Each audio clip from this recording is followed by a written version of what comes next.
Well, hello there, everybody. Happy Friday. My name is Ashley Hunt. Welcome to this webinar on Kanban. It's good to see everybody. Those of you that have been chatting in, I can already tell this is going to be a fun group. Do me a favor and chat in and let me know. Hello, happy Friday. It's true. It is Friday. So thank you for taking the time out. I appreciate it. But do me a favor and just chat in. What is your job role? And are you currently using Kanban or task board approaches to project management? That's what today is all about. Now, don't let the title kind of sway the discussion. Yeah, software development. This is where it started. Really, actually, it started at Toyota. We're going to talk about that and do a little bit of a walkthrough history of where it came from, a little bit of Agile, and then look into practical application of using Kanban boards to help streamline our workflow. All right, applications project manager, not yet. Good, that's good. You're in the right spot. Business analyst, software developer, no. Awesome. Oh, good. I'm glad you're looking forward to seeing this. Excellent. Systems admin, we use ClickUp. Yeah, it does have some aspects of it. That's cool. Department systems manager, county public health, welcome, welcome. IT, application specialist. Yes. Okay, good. So if you're already using Kanban, you can definitely contribute to the conversation. You're using Planner. Yeah. And in fact, as we go through this, we'll talk about if you're not using it yet and something in this sparks your interest and you're like, woo, I want to try that. I can give you some examples, but Microsoft Planner, definitely if you have 365, you've got access to it. Asana, awesome.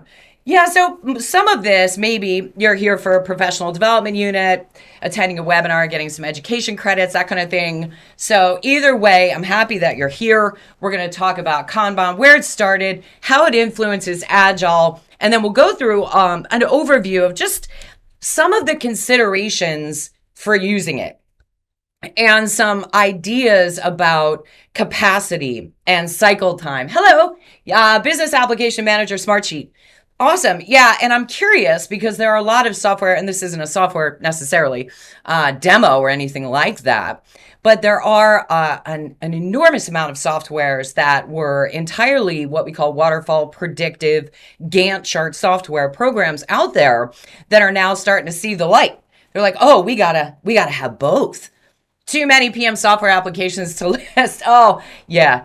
That, and I hear that quite a bit. I teach, I'm the senior project management instructor. So I teach, the PMP, the Agile certified practitioner, discipline Agile, Six Sigma classes, CAPM, all of that. And so I've heard from so many people in so many different industries, bless my heart, I know, so many different industries about the struggle being real between software scheduling and that kind of thing. And, even though Agile's been around for a while, like I'm talking 90s, early 2000s.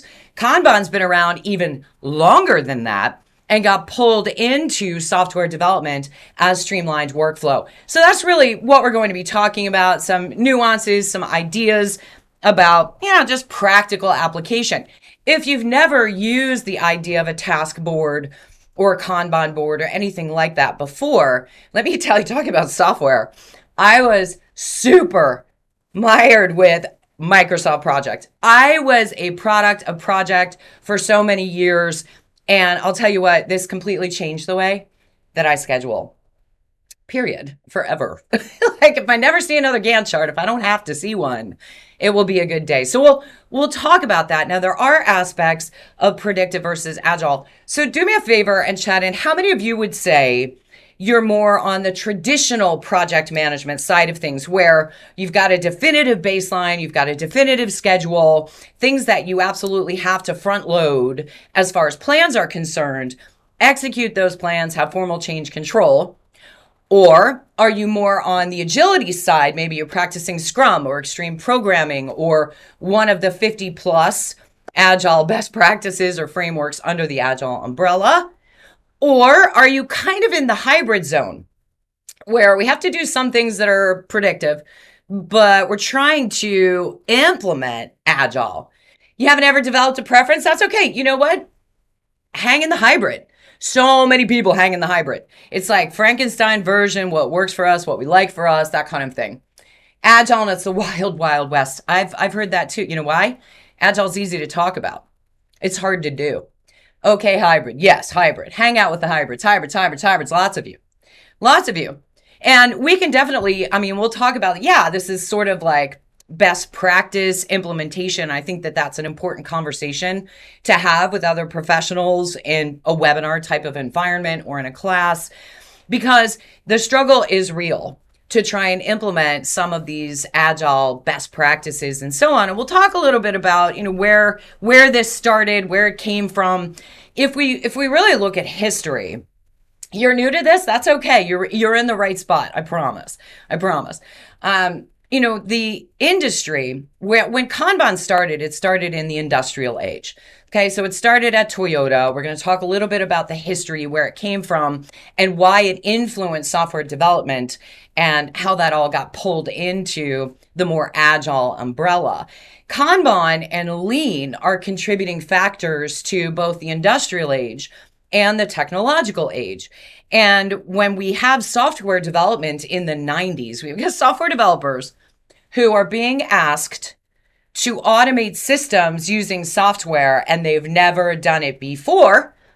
They're like, oh, yeah, we can't actually use predictive planning and predictive best practices. We're going to have to figure out a different way of working, a different way of doing things. And they had information and best practices that came from the industrial age, like lean manufacturing, just in time, Kanban, that kind of thing. And they pulled it and morphed it into software development. And, lately, it just seems like Agile is everywhere. And the hardest part about that, maybe you can speak to this if you're experiencing that wild, wild west aspect, is that a lot of organizations say, we're going Agile. Yay, we're going to move faster. It's going to be speedier and all that. We talk about this in class all the time. The problem is, anytime an organization switches the way that they do things, there's chaos. Chaos. One of my students said it took 2.5 years to actually implement Agile practically across the organization and have it work. That's why we have so many hybrids. You've got maybe project managers, IT directors, software developers saying, there's got to be a better way. And so all of these different aspects, when we say Agile, it's like saying waterfall. It doesn't tell me what your career is, what your industry is, what your title is. It doesn't say anything it's just agility. And so under the Agile umbrella, there are about 50 plus different frameworks, too many for the screen, and some that have morphed into more scalable systems over time with bigger teams. But how many of you have heard of Scrum or extreme programming? If you're a rugby fan, you've heard of Scrum, a rugby Scrum, but Scrum is the framework, software development. Scrum and extreme programming are probably the two most popular. Yeah, you use Scrum every day? Me too. I teach Scrum every day, I think. But yeah, Scrum is probably the most popular framework out there. And if you're totally new to Agile, this isn't really relative to anything that you're going to learn about Kanban boards, but why did software development have the need for streamlined systems like that? And there are others out there. Scrumban is a combo, is a hybrid of Scrum and Kanban. It's kind of what I practice. I'm a little bit more in the hybrid zone. But all of these influencing factors came from the need for inventory control in the industrial age. And then in software development, the need to be able to pivot and change, because change is expected. Change is expected. Imagine you're just a newbie software developer in 1992. And you're being asked to automate a payroll system. When everybody was punching clocks, somebody comes to you and says, hey, you know these ones and zero things? You know how to code?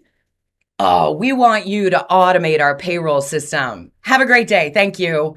And now they're left with, how on earth are we we've never done this before.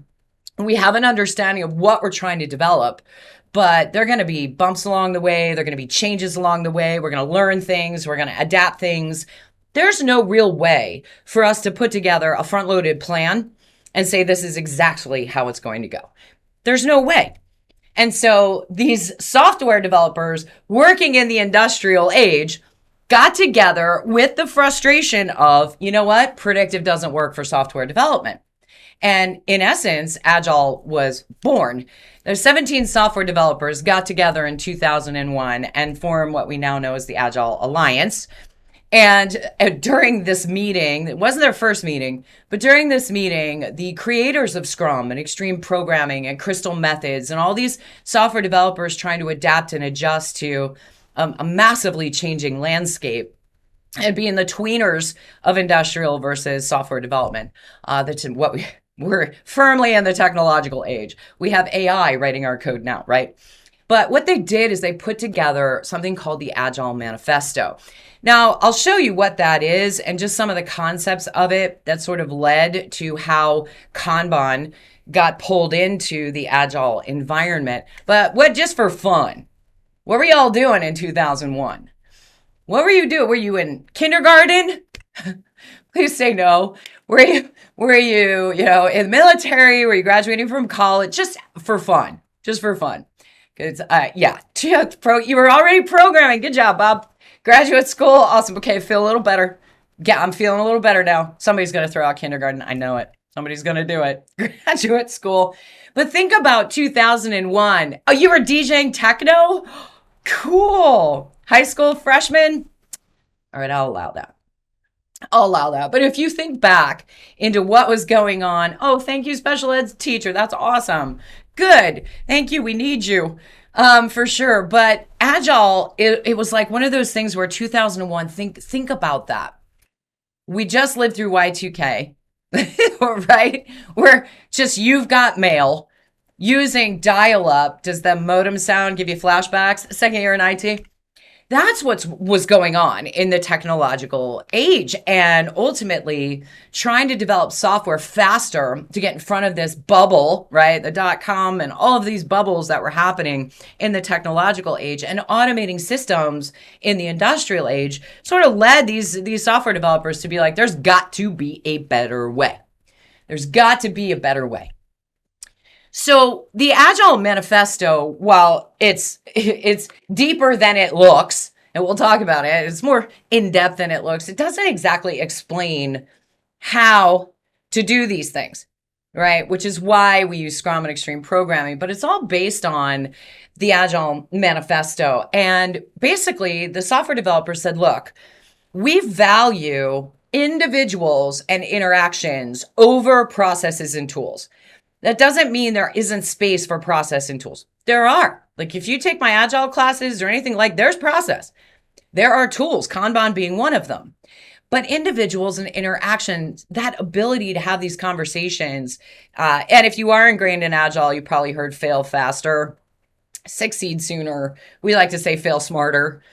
Fail smarter, not just fail faster, but succeed sooner based on empirical knowledge, based on this understanding that, look, we go with what we know today, and if that changes, we adapt it.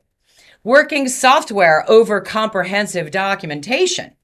How many of you do comprehensive documentation every single day?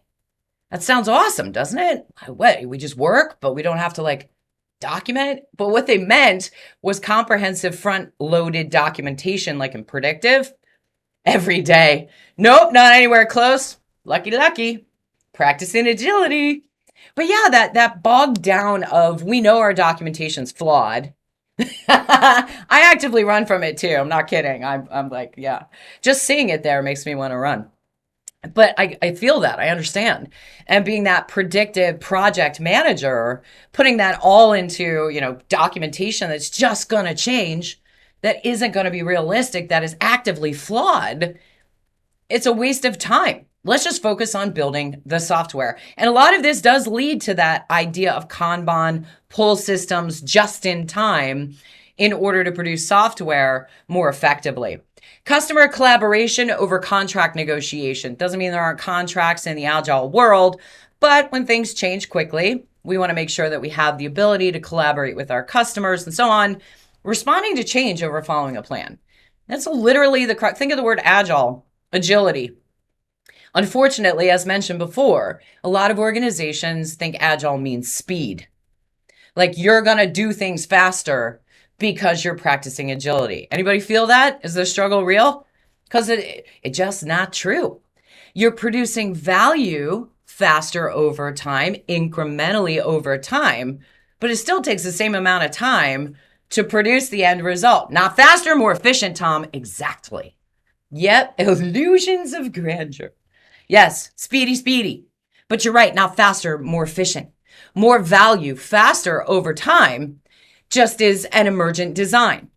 And so with Agile, it was like, all right, how can we put together, and without getting too far into the weeds of like Scrum and all of that, if that's something that you're interested in, I definitely can give you some resources. I'll give you my email address. How many of you have taken a class with me before? I recognize some names in here. So if you're my repeat group, thank you for coming. If you're brand new, I appreciate it. Yeah, I see you. I see you. But if you've taken classes with me before, you know that if you send me an email, I'm going to respond really quickly. Yeah, you're an Ashley stan. You're my fan club. But if you are interested, you can always feel free to reach out to me via email, and I'll absolutely get back to you as quickly as humanly possible, unless I'm teaching. Even if you're not an active student, if you have questions or you're interested, let me know. All right. So with that being said, without getting into the weeds with, the full on agile iterations, sprints, that kind of thing, let's just focus on the idea of Kanban and how you could potentially utilize it. I've had people leave class like, I'm going to use that for my honey-do list. I'm going to use that to plan a wedding. I'm going to use that to plan vacation time. I'm going to use that to help improve my IT help desk. There are a lot of practical applications for Kanban. The idea of Kanban is keep it simple.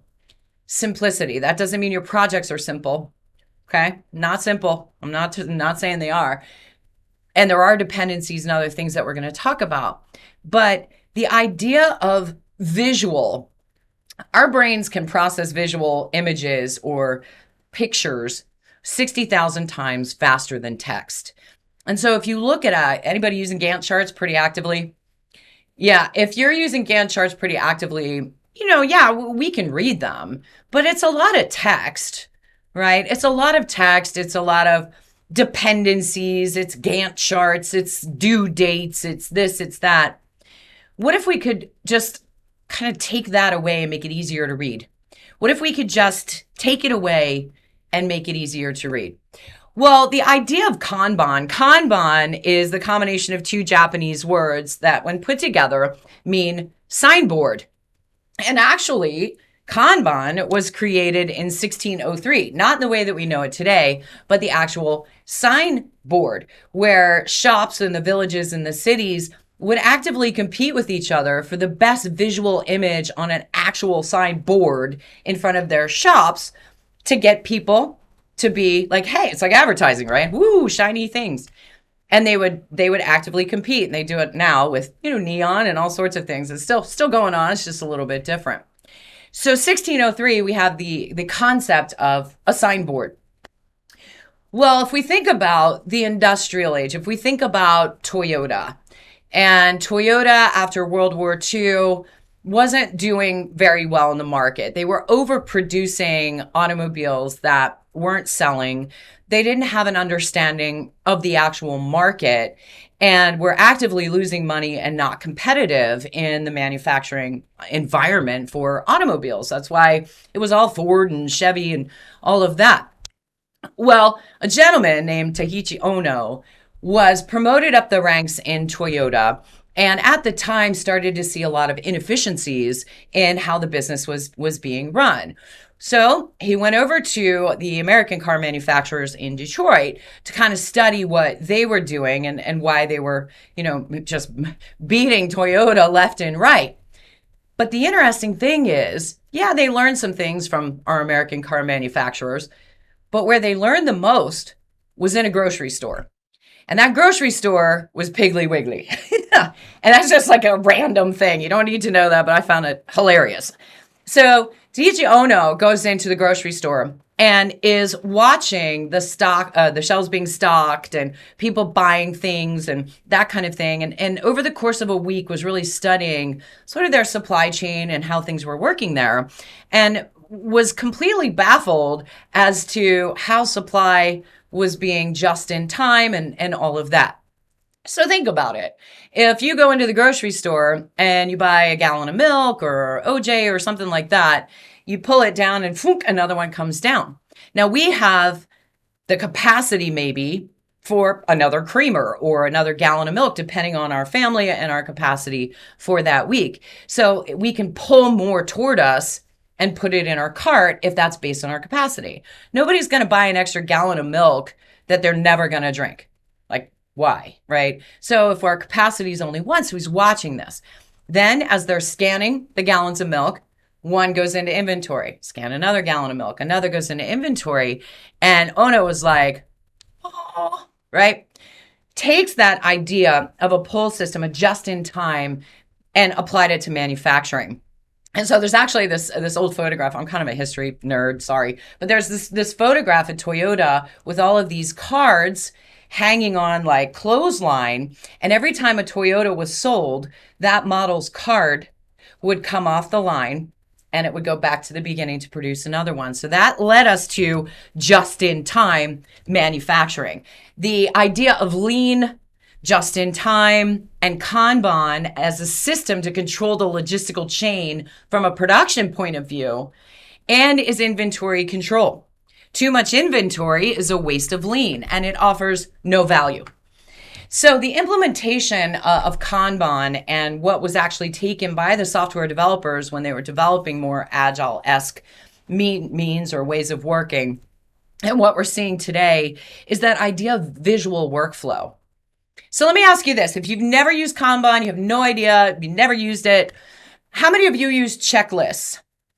Have a good checklist and it feels really good to like scratch it out or like check it off or something like that. How many of you, I mean, I can't live without a board now, all the time. Task lists all day, every day. All right, on top of that, yes, ma'am. How many of you have got a Post-it note problem? Got a Post-it note? I got a Post-it note problem. Not for me personally, but there are hundreds in the factory. That makes perfect sense. Yep. You don't? You don't use a check? No, to use them? No Post-it note problem? Yeah. I had both a task list and a Post-it note problem. Plus, I Post-it noted, yeah, see? But I was using Gantt charts. I have a Post-it note and browser tab issue. Me too. There's like 1,000 open right now, just in my brain. But ultimately, as I was learning these things, checklists in the banking industry, you have checklists and you're like, okay, this is what I can do today. And I check it off. And so with Kanban, that visual workflow, which I'll show you, Notepad, OneNote, absolutely. Right. And actually OneNote works with Microsoft Planner. Ding, ding, by the way, so you can take your notes and you can import them into Planner as well. If you don't know what Planner is, we'll talk about it a little bit. But that visualizing of workflow, that everything's in front of you that you can look at in one place and say, all right, what can I accomplish today? What can I get done today? And then cross that off. And I don't know if you're like me, and some people are like, what? I don't necessarily put my checklist in order of occurrence. Right? That just takes too long. If I think of something that I have to do, I'm going to jot it down. If you're packing for a vacation, well, I got a camera and don't forget your toothbrush. And I'm jotting things down as I think of them. But that's not the order in which I put them in the suitcase, right? So I'll cross them off. And I've been doing this for years. When I started learning about, the first time I saw a Kanban board, I was in Shenzhen, China. I was in the free trade zone in China in a manufacturing plant. And I was like, what is that?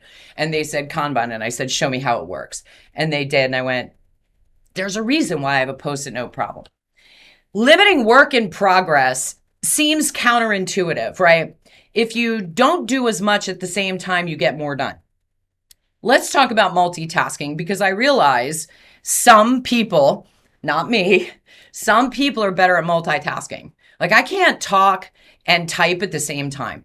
I can't do it. And when I notice typos like in my Teams chat, I'm like, sorry, I was working on something else and I'm just not paying attention. But how many of you can truly multitask without stopping one thing and then picking something else up? Because it used to be that multitasking was kind of a fantasy. It was like a fairy tale, right? I think certain generations now, maybe the younger generations, are a little bit better at it because they've grown up with technology and kind of switching, speaking of tabs, that kind of thing. You can do it in your dreams. Yep, in my dreams too. I'm not good at it. But limiting work in progress is basically you can't talk and type either. I feel validated. Thank you for that, because I definitely can't. But the idea of limiting work in progress is not taking too much into progress. If you have too much into progress, it's like inventory, extra inventory, and it's not going to get done. You can, and some people can, some people truly can. Your brains just work a little bit differently and they are firing on all functions, and I am just not at all. But the idea of work in progress and limiting work in progress kind of goes with the concept of like rush hour traffic. If you put more cars trying to merge onto the highway into rush hour traffic, you moving any faster? No, you're going to go more slowly. So what we don't want is too much going on at once that bogs down the system and backs everything else up. And I'll show you kind of how this works.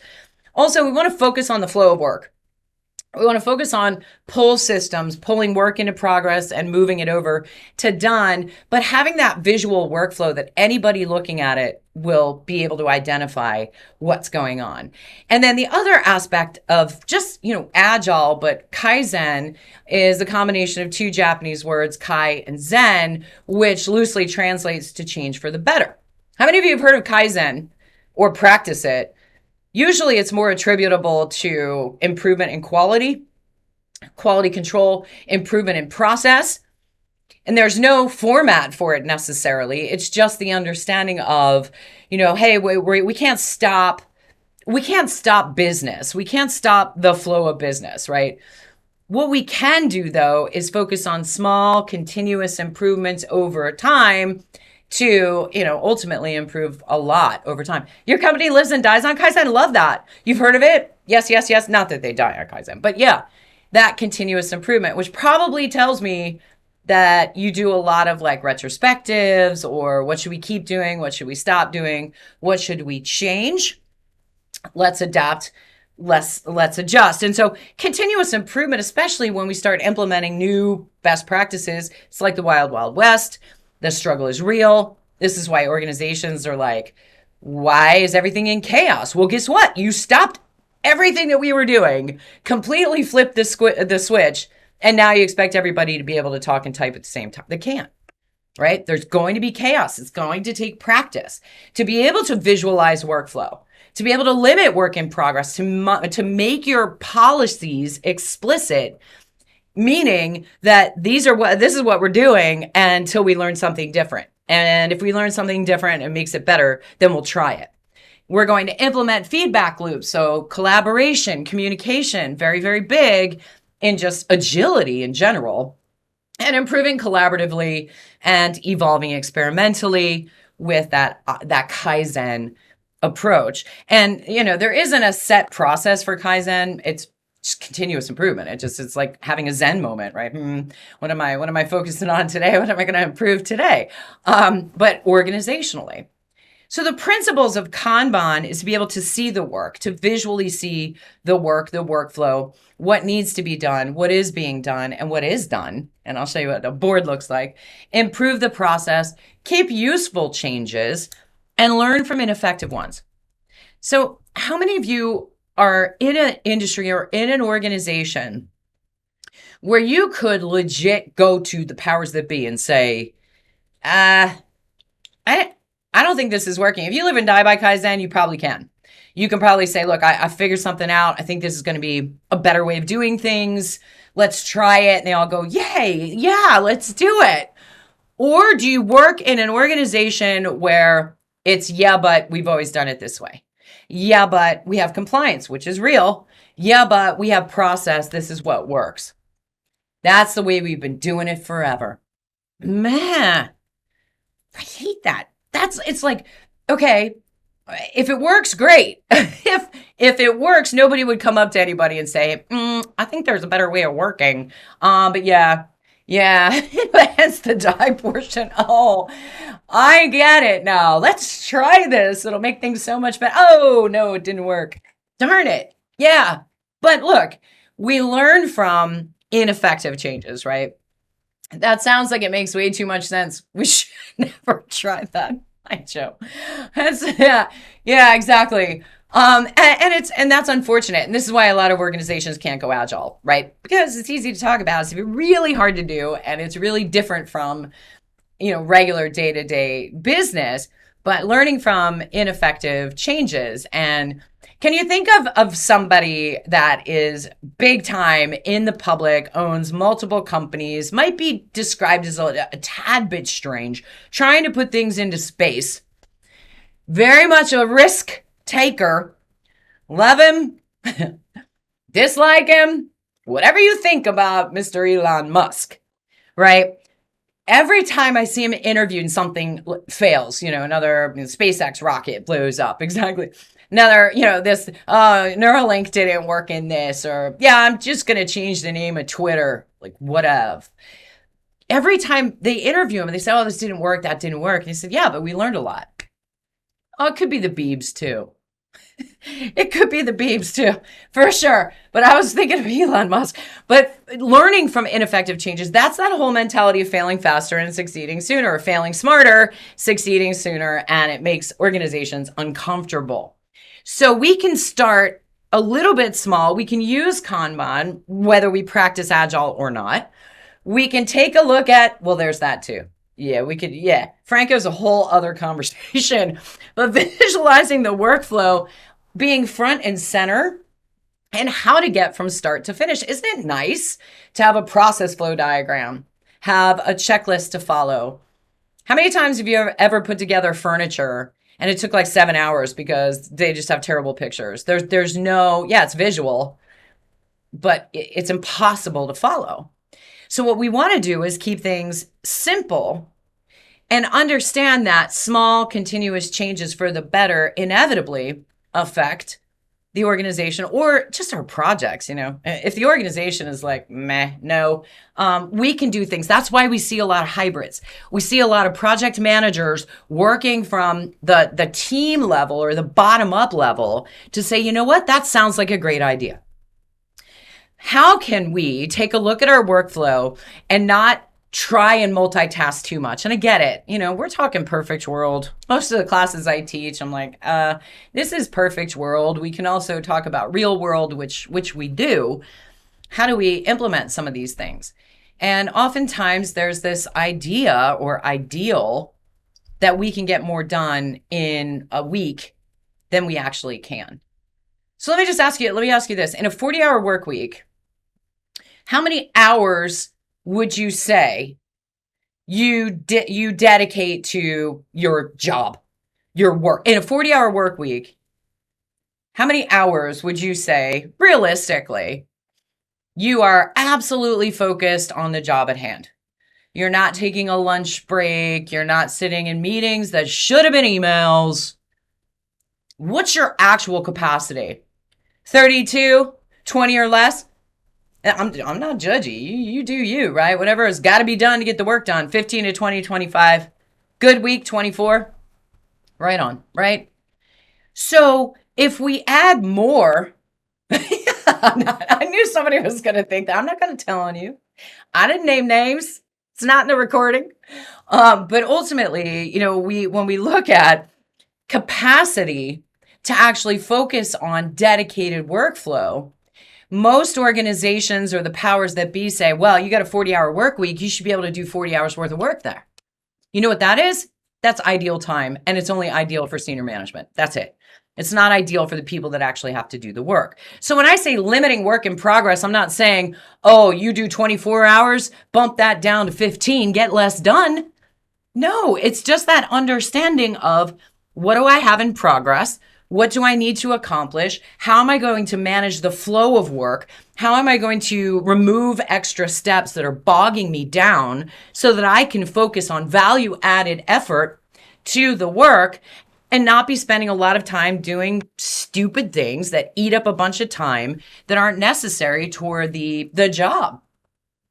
Can I tell your boss that we can't do 40? Yes, send him to class, Christina.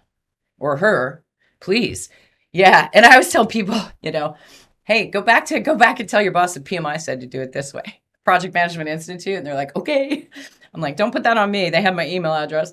But that whole idea of removing waste from the process, meetings, massive amounts of reporting on the work, silly. There are better ways of doing things.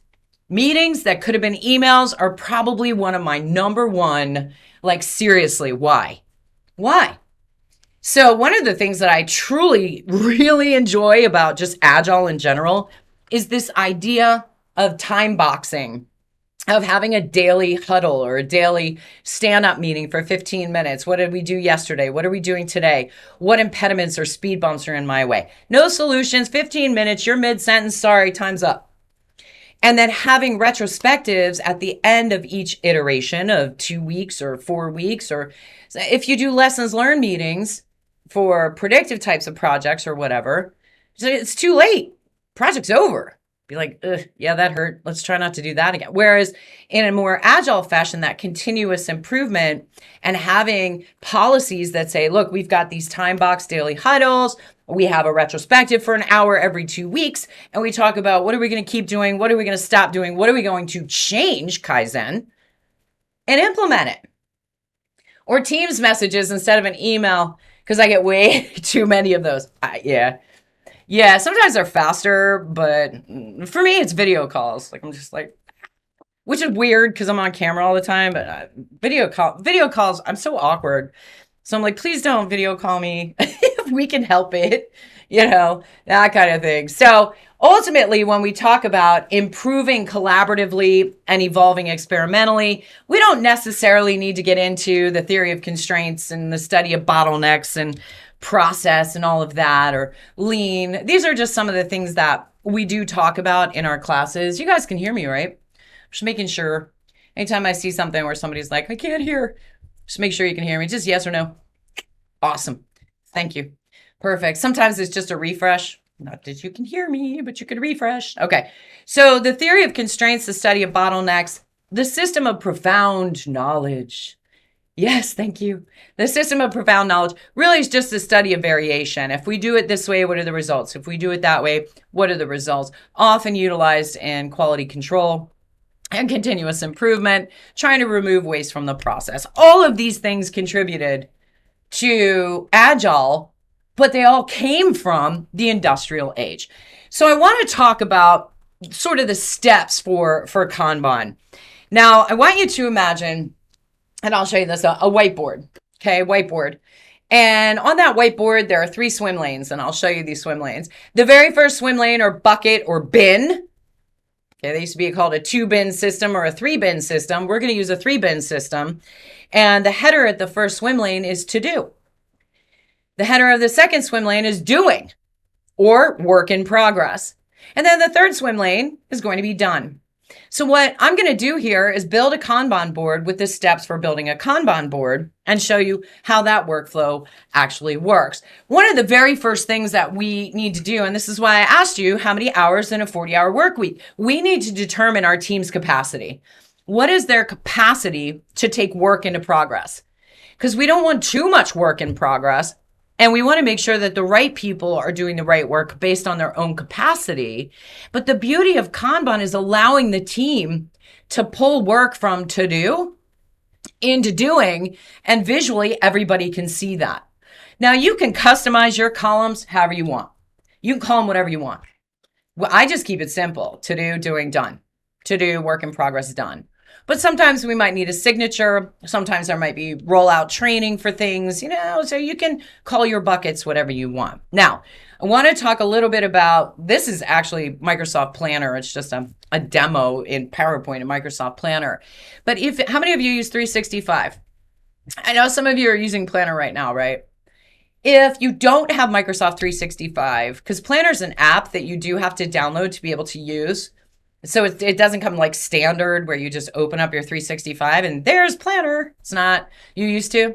Because now Planner is also attached to Teams for that collaboration. So if you decide to take the extra step, or if chats are annoying, you could just use Planner by itself. There's another one out there. If you don't have it, you can try this. Trello. Trello is free. It's web-based task board that's out there. And I'm sure you've heard of like Monday.com, but those cost money. Might as well use things that you already have. And some of the big software companies now are doing both, where you have a view for the Gantt chart and you have a view for the, they call it a card view or task board view. But customize your columns however you need to. Sometimes we have to look at sub stages or extra steps just to keep the workflow legit, correct, and take a look at it from that perspective. But that could be development, that could be testing. GitHub is another one. Yes, thank you. Yeah, there's a bunch out there now. And I think they're starting to see, the software developers are starting to see the value in what they created in the beginning. But breaking down work, dividing larger projects or tasks into smaller, more manageable tasks. So when we talk about predictive project management, we look at like a work breakdown structure, WBS, where you have these big deliverables and you break them down to, the work package level. On the Agile side, we talk about user stories. It doesn't matter what you use. You can just type it in. The idea is to keep it small enough that it's visual in the card and understood well enough by your people and your team and you. So you could keep it as simple as needed, or especially in a lot of these softwares, you can attach documents, you can attach due dates. It's not like you got to go full blown Agile in order to get to the point where you can accomplish this. Then detail each task as you need to, any relevant details, deadlines, who they're assigned to. If you have a self-directed, self-managed team of people, then they decide what they can accomplish. And I like the fact that you can attach documentation or files or links in a lot of these aspects in order to get to the point where, okay, we've got all the information. So if this is our sort of planning to do, right? We're going to then start pulling work into progress. Doing is work in progress. Now, we're analyzing capacity of our team of people. What are they getting accomplished? What aren't they getting accomplished? How much work is expected to be done? Optimizing the flow, establishing work in progress limits to ensure smooth workflow and prevent bottlenecks.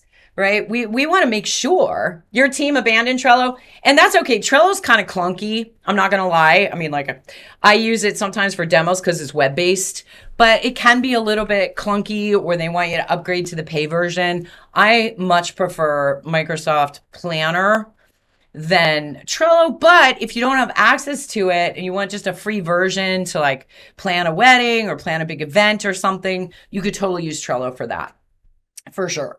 But optimizing flow, establishing work in progress limits. We don't want to have too much work in progress and then adjust as needed. Review and adjust the limits that the team can accomplish within a set time period. Let's just say a week.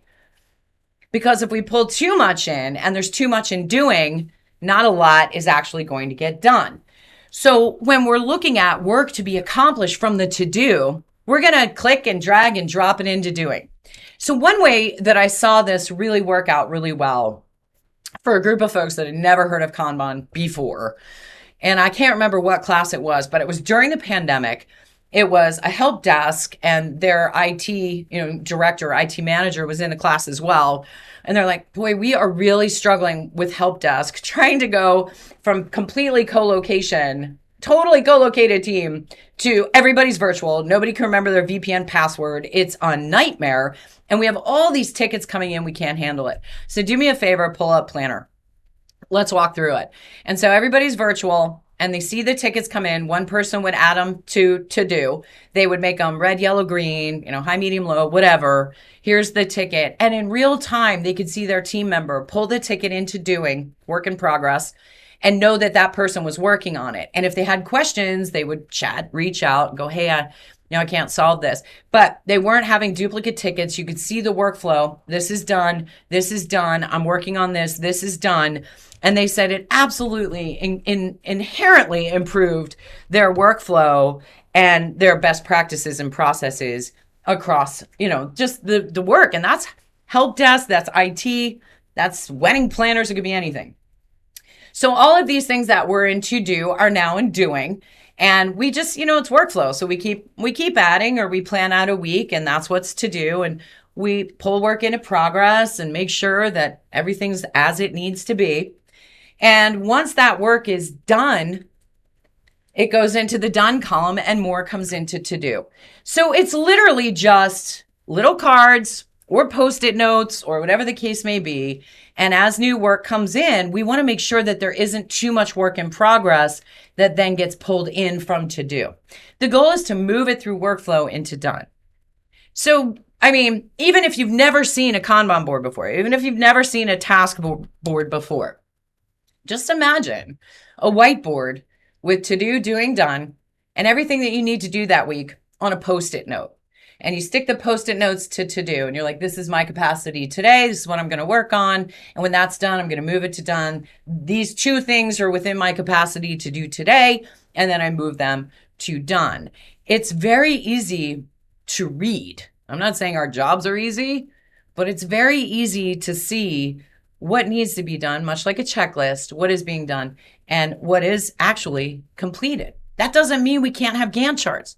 Trust me, the struggle is real, because I do know that in a lot of organizations, a lot of industries, the hardest part about going agile and why there are so many hybrids out there is because our stakeholders don't get it. They still want baselines. They still want status reports. They still want all of those things. And yet they want us to be agile. Anybody dealing with that? Anybody in my hybrids? Is that part of why it's the wild, wild west? ClickUp has great Kanban board for free. So does Smartsheet too, or until you reach a certain amount of data. Planner is very limited. Otherwise, DevOps is a great tool too, but expensive. See, that's where we get into like what's free, what's not free. Because Monday.com is fantastic, but it's expensive. Smartsheet does have a lot of templates out there. So if you do use Smartsheet, they've got some great, but thank you for that. You absolutely ClickUp. Trello. I mean, Trello was sort of, one of the very first web-based ones that came out that was sort of free to the generalized public. Planner is limited, but it's limited in its simplicity. And what I like about keeping it simple is that it doesn't get bogged down like a Gantt chart. And it really depends on your projects. It depends on how many people are on your teams, how many projects you're working on right now, how many things you got going on right now. Even if you're not a project manager, you're doing projects, right? How many different things are you doing in any given day? And that sort of answers the complexity problem. That sort of answers what's going to be a better tool. 8 to 10? Oof. Yeah, not a single one of you is going to say one. Guaranteed. Not a single one. I haven't had a person answer one ever. In 20 years, not a single person has said one. 5 to 15. Right. So when we start looking at what's going on, workflow and so on, it's a decision. Will this work for me? Will this work for my team? Maybe I can use Kanban to keep my day-to-day life organized. It's funny because when I teach Agile, we talk about iteration planning, sprint planning, that kind of thing. And the difference between Agile and predictive or traditional project management. And my question is always, do you have kids? Or did you have little kids? Right? And the question is, and if you don't have kids, you'll still get it. But if you're a parent, could you sit down this weekend and plan out your kid's entire year? I'm talking teacher conferences, sleepovers, doctor's appointments, when they get sick, when they are, going on vacation or whatever, they're going to camp. Could we do that? Absolutely not. No, there's not a single parent in the world that can do that. What we can do, though, is plan the next week or the next 2 weeks and take a look at the capacity and what's going on with the family and what sporting events and things are going on. That's agile. That's agility, is saying, whoa, they might not be friends with little Johnny by the sleepover 6 months from now. Then they're like, oh, I want to play soccer. So you sign them up for soccer and then they want to play the guitar instead. We can't do that. It's non-predictive. Can't predict it. So agility is planning small aspects over time, iteratively, and plotting front loading what we're going to do, what we can actually do, and what's done, and then reset the board every 2 weeks or every 1 week or whatever works for you and your team. But essentially, it's visually easy to see.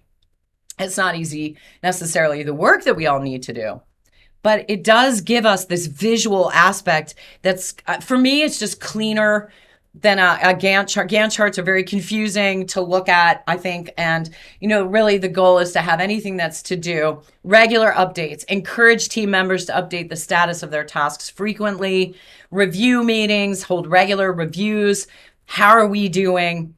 And working on continuous improvement metrics like cycle time and lead time to identify areas for improvement and optimize your workflow. And if you know me, I don't ever throw out a term if I think there's maybe somebody who doesn't know what those things are.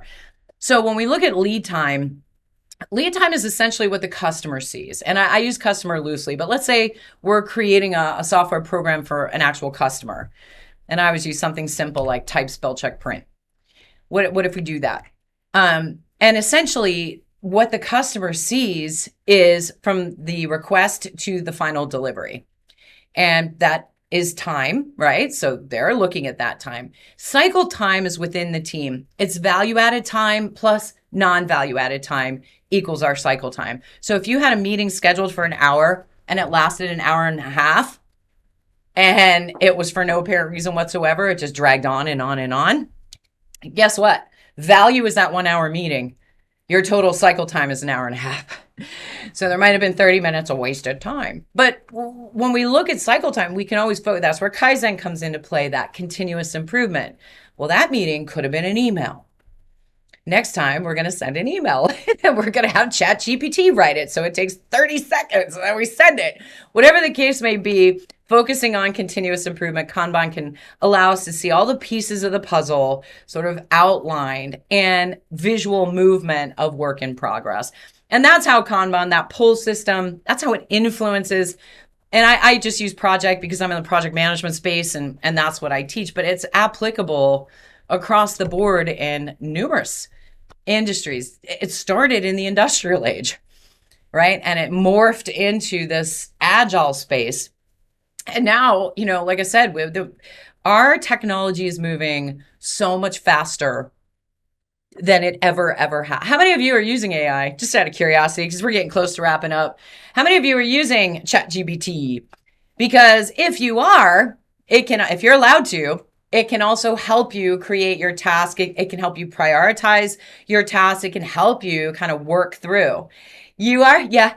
Use Copilot daily? Nice one. Not yet? Then that's okay. Even if you don't, you don't. And some people are like, no, that's dangerous. And that's totally cool. I get it. But we can use some aspects, non-proprietary, keep the risk low, right? I'm risk averse for sure. Keep the risk low, but use it to maybe help construct your task card. How can I, streamline this? Or what should be priority in these 5 things that I, could pull into progress and make sure that my workflow is complete. So there's a lot of things out there that we can use.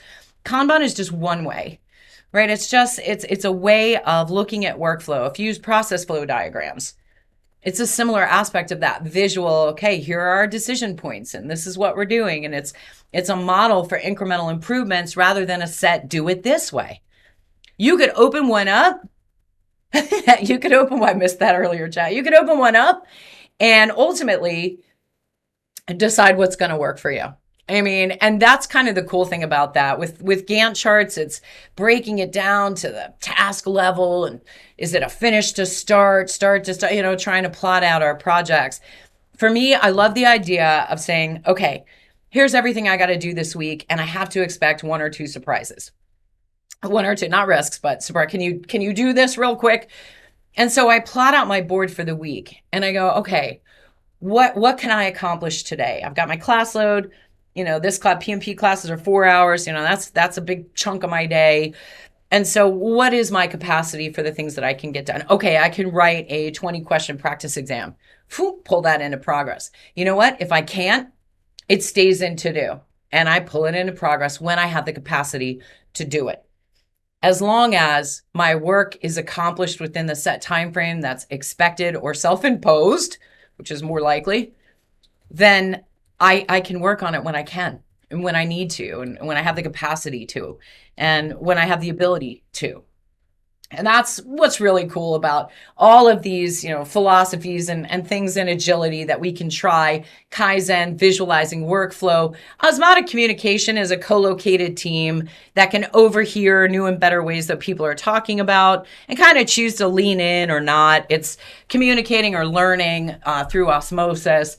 If we do have co-located teams, that's great. It makes it a little bit easier, but we have so much technology now that visual workflow can be done in a virtual environment, can be done in a co-located or hybrid environment. But that idea in Agile of self-directed teams of people, go back to what I was just saying. I still have bosses, but I'm self-directed, right? I'm like, okay, I know what my schedule is and this is what I got to get done. And if they ask me to do something, I'll totally do it, especially if I have the capacity to do it. But I decide, do I want to do it at 10 in the morning or do I want to do it at 3 o'clock in the afternoon? As long as it gets done, right?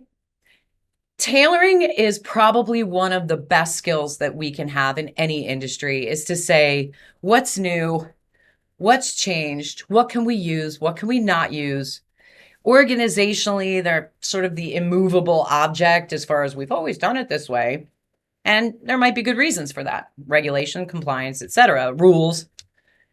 But there are aspects of things that we can implement. And in a lot of my classes at the end of class, people are like, you know what, I think I want to try XYZ. I think my team would really dig that. I think they'd really, resonate with that. I'm going to try it. And I always say, you know what? It's not going to work maybe as well as you might like the very first time out of the gate. Kanban's easy in its simplicity. It's simple in its simplicity, but it does take getting used to. So that's why I always recommend, if you've never used this before, to just try it with Post-it notes and go, oh, or try it with, an actual whiteboard, or you could go out in Planner or Trello or, OneNote or whatever you're using and say, you know what, what's my capacity today?